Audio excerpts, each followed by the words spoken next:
911, what is your emergency?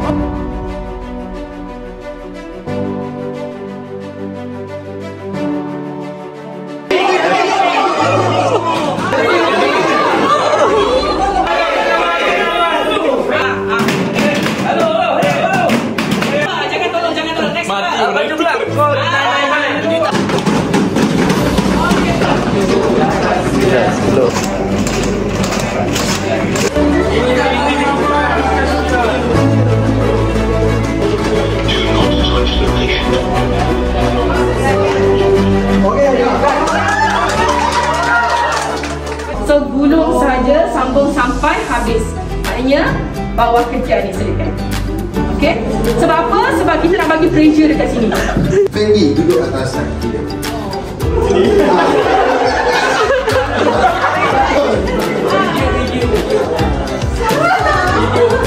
Yang penting kalau tak jatuh, pandang mata ke mata. Bangun. Bagi dah bukan.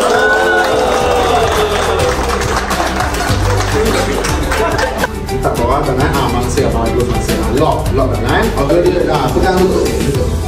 So, this one yang belakang akan jadi ketua.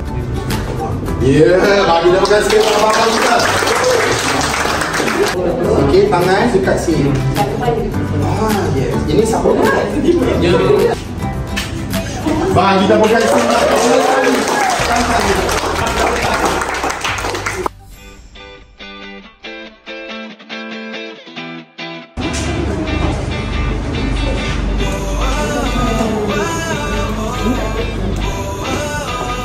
Mari lagi. Next.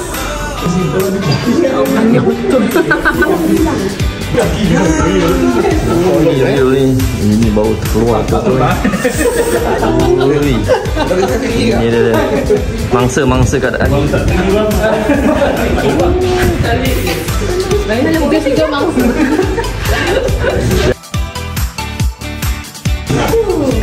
Sini push. Dekat bawah ni dapat keluar.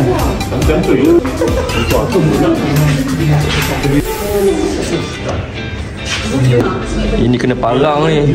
Ni geng-geng 038 ni.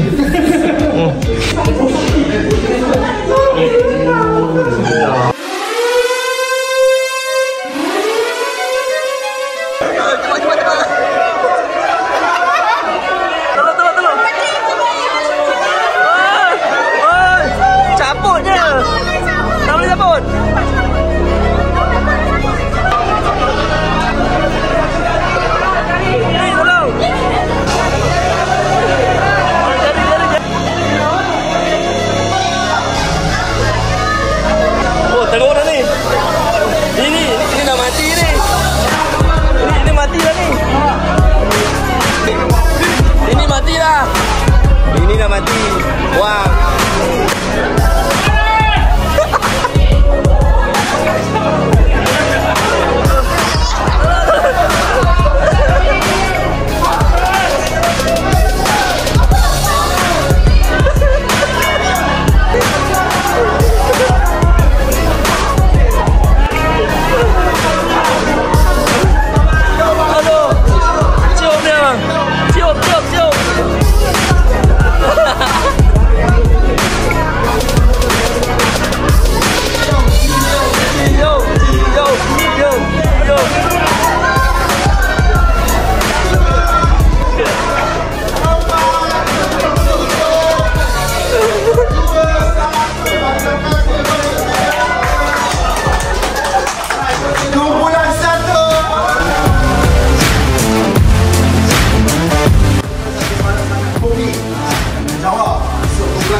Mas face. Ini bermakna awak certified first aider. So, pakai dengan bangga.